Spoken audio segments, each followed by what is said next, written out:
Hello everyone and welcome back to my Bold and Beautiful 29 YouTube channel. I hope you guys are having a wonderful day. Before we start, please hit the subscribe button and give this video a thumbs up. Ridge felt betrayed by his love, Brooke, for not standing with him during a company achievement. Forrester Creations was taken over by Carter, and when he offered Brooke the CEO position, she accepted it, a relationship-killing move according to Ridge. He dropped Brooke and hopped into bed with his partner, Taylor, within about 24 hours. It was just a weak moment to feel better though. Ridge and Taylor incontinently started planning for their future, again. Fast forward to now, when the company is back in his hands and the only thing standing between Ridge and Brooke is, principally, nothing. Brooke has made her passions known. She's hurt by Ridge's conduct, but she's willing to work through it with him. After all, this is what he does every many times. He gets frenetic at Brooke and runs to Taylor, who inescapably takes him back. Also, Ridge gets wearied and wants his Logan back. Wash, wash, repeat. Twinkles after her son was fired from Forrester Creations, Brooke spoke to Ridge intimately to maintain her case for a reunion. His response was to kiss her. Indeed, if he drags his bases about repairing their relationship, it's going to be. Taylor first returned last summer, allowing that she was dying from heart failure. It turned out that she was actually suffering from broken heart pattern, and Ridge helped her to heal from it. After averring that she didn't need a man or a relationship to be happy, Taylor was thrilled to jump back into bed with Ridge, despite knowing the pitfalls and his former patterns. She has no indication that he's shirking his way back to Brooke, and the heartache this time around will probably be worse than ever. Once Ridge decides to go home to Brooke, he'll need to break up with Taylor, and both effects are imminent. Do you suppose that Ridge will try to hold off on a reunion with Brooke for indeed a little while? Hope's world is crashing down around her, and for the first time, her mama isn't going to give her a shoulder to cry on. For the last many times, Hope has constantly set up herself in some kind of extremity, with her marriage to Liam collapsing, and also the bad opinions that followed. Brooke has always been there to help pick up the pieces. Until now. Many months ago, Carter tricked the Forresters into signing paperwork that gave him control of Forrester Creations via an LLC. He and Hope set out to change the world by turning the company into a global luxury brand. They brought back a jewelry line and had Daphne produce a hand scent, but all the while, Carter's heart was eating down at him. He felt like a snake for deceiving the family that had always treated him like he was one of them. Hope cheerleaded him every step of the way, and kept averring that he was a good man indeed as he made dishonest opinions. His love with her and the fidelity to her that sprung from that clouded his judgment at times. Eventually, Carter came to his senses and handed Forrester Creations over to its due possessors, a move that made everyone but Hope happy. Carter's guilt and discomfort had come relatively egregious to everyone.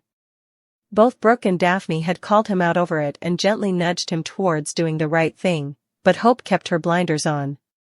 Indeed, when he tried to bandy his passions with her, Hope just didn't want to hear it. The Forresters had a meeting, and while they decided to keep Carter and Brooke employed, it comes as no surprise to anyone that Hope is out of a job. She took her blasting as poorly as anticipated and progressed to verbally ruin Ridge, Eric, and Steffi. After many months of helping to run the company, Hope was still on a bit of a power trip, and she anticipated both Carter and her mama to stand by her side. Rather, Carter is staying with the company and Brooke is frightened by her son's jest. Hope truly anticipated her mama to understand and support her, but rather, she can't believe how ignorant she has come.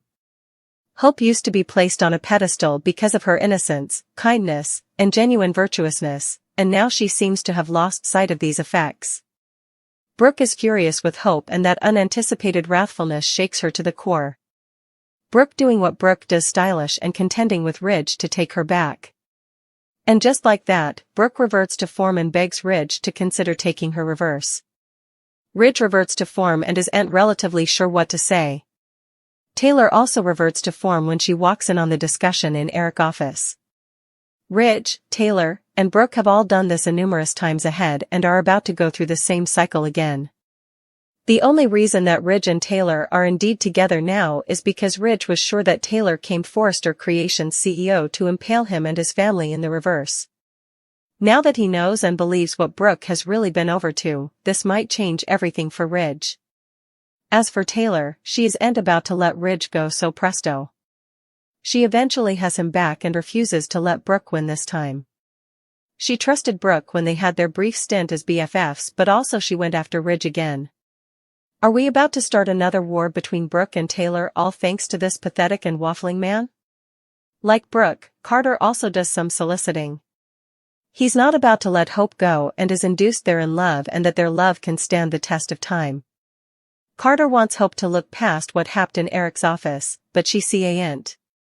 Carter betrayed her, at least in Hope's eyes. Not only did he hand the company back to Eric and Ridge, but he allowed them to kill Hope for the future without arguing at all. To Hope, there's nothing left between them. Will Carter face the fact that Hope truly may have been using him each on? Maybe he'll realize there's another woman staying in the bodies, Daphne, unless Zend gets to her first. Cleric to explode over Luna. Speaking of Luna, she connects with Will plus, Hope is agonized and disgraced. At Forrester Creations, Carter will need to make a decision about Ridge's claim. It seems Carter will end up taking Ridge's deal, which means Hope is out. While Hope is agonized, she actually stays with Carter at least for the week. The fashion developer will have a hard time getting past her swain's treason, however. While Hope is scuffling with her losses, Daphne makes another move on Carter. There will also be a scene that shows Daphne telling Steffi that Carter can't ever find out the verity. Daphne will also open up to Zend formally again. Back to Hope, she's blasted by her own mama. Brooke also tells Hope she has zero empathy for her. Brooke will formally again try to get back with Ridge. Still, Taylor interrupts. What should make this time any different than the others for ground? There will also be a special mama/son occasion written and directed by Heather. There's also how Deacon will reply to Sheila Carter about getting a grandmother again. Of course, this is no baby that Sheila will be talking about. The garçon will be surprised by her hubby's response, however. Speaking of Luna, she has a converse with Will at Il Giardino. Luna wants to repay the Spencer family for their kindness, or so the pardoned killer claims. How will Electra reply to literacy that Luna is a free woman? Steffi will presumably find out about Luna and Sheila's connection. Steffi will suppose it's terribly dangerous and will step up her sweats to stop it. Steffi formerly told Finn to put Luna back in captivity. With Luna not technically committing any crimes, however, how far will Steffi go? Hope has no idea that her mama has been working from the inside to help restore Forrester Creations to the Forrester family, so will she open up when Brooke asks, "Where do effects stand now between you and Carter?" Hope let her beau know that he saw him kissing Daphne and advised her implicit rival to go back home to France, but is she really confident that she and Carter are on solid ground? Carter has been having alternate studies about taking over Forrester, which has driven a wedge between him and Hope. But Ridge and Eric are pleased that this whole mess might eventually be set right. The old Carter's still in there, Eric notes to Ridge. And for his part, Carter regrets his conduct. I detest that it came to this, he admits. But is he ready to subscribe the company back over to the family?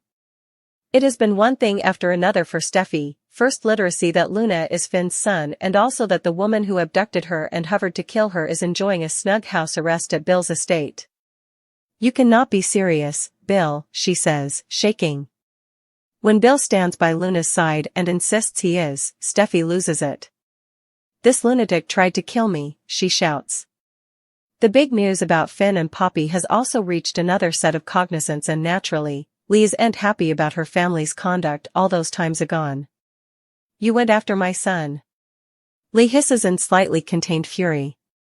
Suddenly Lee reaches out and heists Poppy by the throat, shoving her back over against the wall of her office.